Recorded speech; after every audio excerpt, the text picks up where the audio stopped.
Alright guys, today's video is going to be all about golf's, in my opinion, little secret, which is using your arms to actuate your body dynamics. But before we get started, if you've not subscribed to the channel, go ahead and press that subscribe button. There's a bell button next door. Click on that. You'll get a notification every time I release a new video. So let's start with what we know. Technology has come a long way in our industry. It's been amazing with gears and force plates and K-vests. No one can deny the importance of the body's role in the golf swing, right? We've got lateral motion, we've got rotation, we've got verticals, we've got force production, what we're getting out of the ground, which is so incredibly important. These are all critical factors in the golf swing. Each of these can be measured and compared to see the common elements that the best ball strikers possess. It's what we call the swing sequence, right? It's a real sequence, and no one is denying that. A lot of great coaches talk about this stuff. They use this technology to great effect, working with elite golfers in particular, okay? What I'm interested in is what can't be seen, and in many respects, what can't be measured. I think in the next 5 to 10 years, that's going to change. I think we're going to have wearables that we'll be able to put on that will actually measure your intent, your neurological intent. In other words, you know, what we actually feel, you know, what's actually happening in the brain that's transmitting these messages. I like to call that the feel sequence. It doesn't mean it's not happening, but it's what is somebody actually feeling in order to look the way they look. And that's where I beg to differ with regard to using your arms in the golf swing. Most golfers, guys, don't have educated hands and arms. The elite golfers that you see working on this stuff, you know, working on using the ground to create energy, already know how to create linear and angular momentum.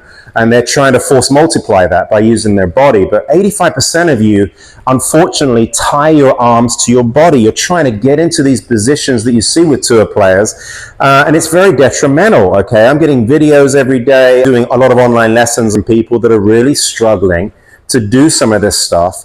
And I've got an alternative for you, and the alternative is a very, very simple one. It's educating your arms, okay? And allowing your arms to, in fact, employ your body, actuate your body dynamics. So the big question is, how in the world are the arms actuating your body dynamics? This is what I want to talk to you about. If I throw a ball, all right, or I hear a lot of people talking about chopping down a tree, for example. We know, okay, when we chop down a tree, we step, all right, that's that lateral motion that we've got. The upper body, of course, stays back. And then we start to unwind the lower body. The chest starts to rotate. And then, of course, we go ahead and we sling the axe into the side of a tree. Okay, same thing, kinematic sequence, okay? Throwing a ball. Lower body, upper body, arms, and then hands. No one's arguing that. My point is this: if you've ever thrown a ball or chopped the side of a tree with an axe, you're not thinking about starting with your lower body. You're taking your hand and your arm and you're sending it. And when you send it, your body reacts dynamically, okay? So when you get Tom Brady in the pocket, okay, and he's back here, he's not thinking about turning his body and then releasing his arm. They don't call it body-eye coordination. They call it hand-eye coordination. So why do they call it hand-eye coordination, right? Because whatever I'm projecting, whether it be a ball or an axe or a golf club, it's in my hands, guys, all right? So if you don't educate your hands and arms, and you think that all you need to do is use your body to create speed, you're going to run into a heck of a lot of trouble. And that's what I'm seeing when people email me and they're sending me comments and messages, is they're struggling, okay? So again, I'm going to go ahead and throw dynamically, okay? But when I throw, I'm directing my arm and my body is responding. If I'm going to chop something down, what I'm going to do is go just like this. You're going to see it. You're going to recognize this look. But guys, I'm not getting here and forcing this forward and focusing on all of that. what I'm actually doing is trying to swing the darn axe into the tree as hard as I can with my hands and my arms, which are relaxed. And it's no different with a golf club. That's what I want you to understand today, guys. Understand and educate your arms. Allow your body to respond.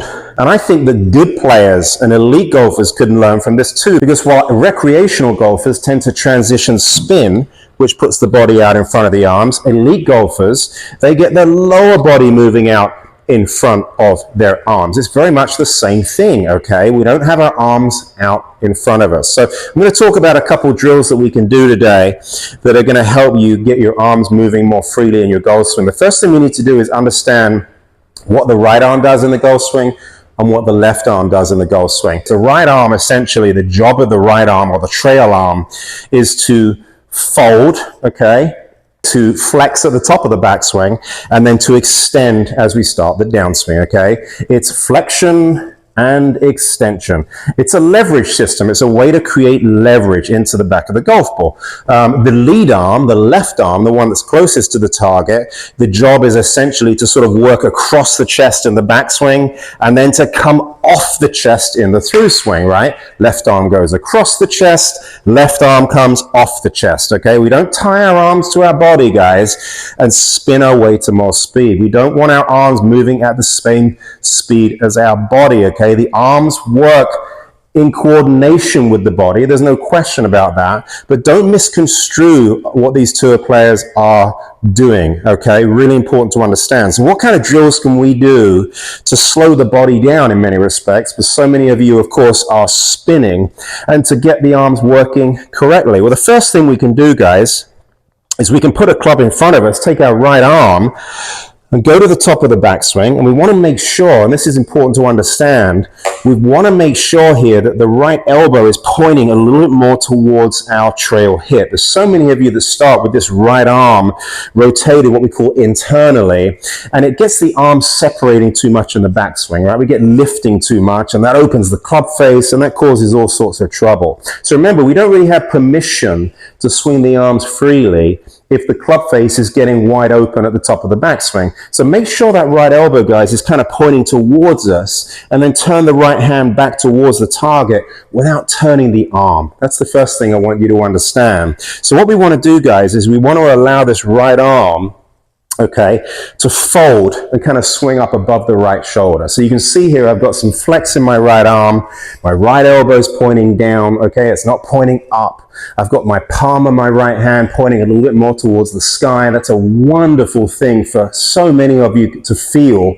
It really takes care of, in my opinion, external rotation. Rather than having to jam your arm in this position, it's impossible anatomically to have the palm of your right hand point up and your right arm over here. We can't do both at the same time. So again, elbow in, keep the elbow kind of pointing down, palm of the right hand up. That's getting me in this position at the top. And then what we're going to do, guys, is we're going to just feel that right arm straightening as we start the downswing, okay? And we're going to swing underneath this shaft. And I'm really starting to feel my arm relax, first and foremost, but I'm starting to feel my right arm moving forward, okay, and extending past this shaft. If I'm facing you here, look at this, guys. Right here, okay?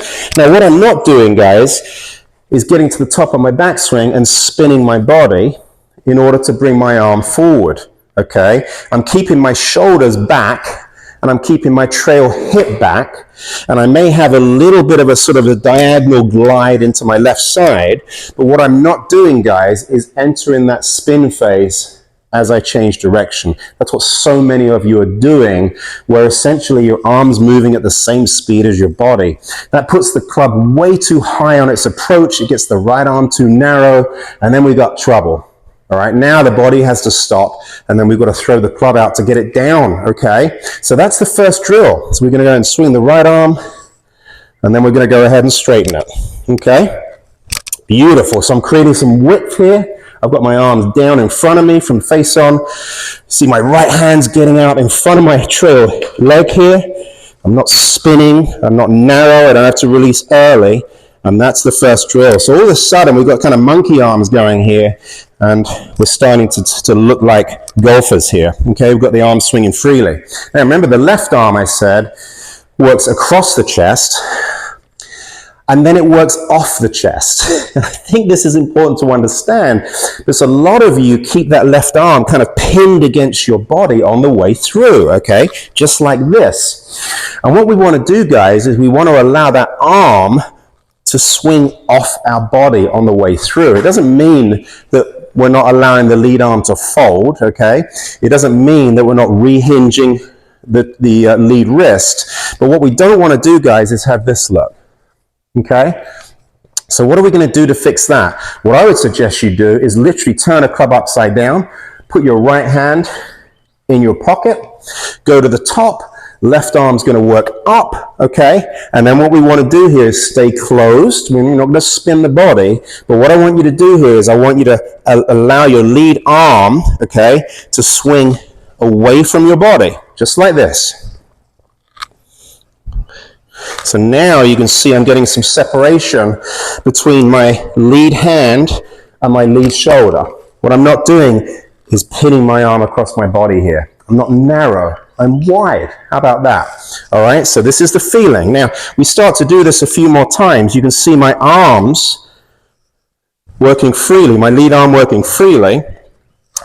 Now I can start to allow my wrists to rehinge. So now all of a sudden, I'm starting to essentially give my speed a home. I'm going to send it home, okay? What I don't want to do is keep the club in this position all the way through. I'm going to allow it to rehinge on the way through. So that's it, guys. Right arm folds, right arm extends. Lead arm works across the chest, lead arm comes off the chest. Now we put both hands on the golf club. That's the feeling we're going to have here. So again, my back stays to the target. I've got a little bit of a glide. I'm going to keep my right shoulder and right hip back, and then I'm going to feel the same thing, guys.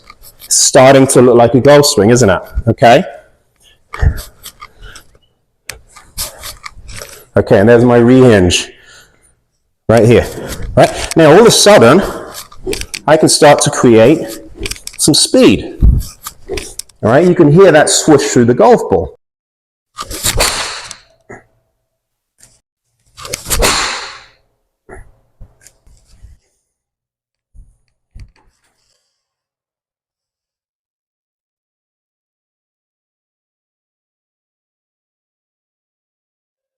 Understand and educate your arms.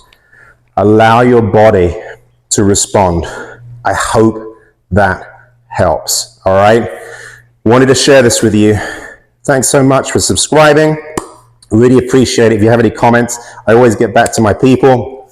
And I really appreciate you taking the time to watch the video. We'll talk to you next time.